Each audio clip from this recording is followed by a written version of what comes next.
Hello my friends, today I offer you a delicious sauce with fresh cream and mushrooms to accompany your poultry or veal cutlets.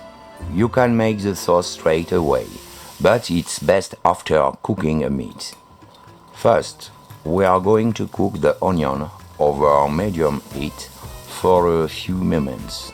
Then we add the mushrooms, which we will always cook over medium heat for a few minutes. If the mushrooms have absorbed all of the fat, add a tablespoon of oil.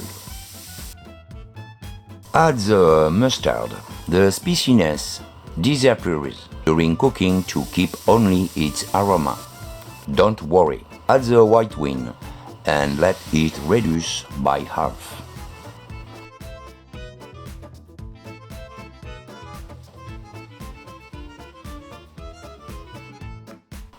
Then add the liquid cream.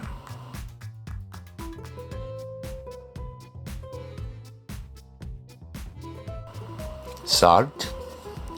Let the cream reduce for a few minutes over medium heat. When it's ready, do this test.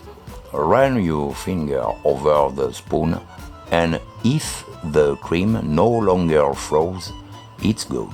Remove from the heat and coat your cutlets. There you go, my friend. I hope you enjoyed this cream and mushroom sauce recipe. I'll see you very soon. Goodbye, my friends.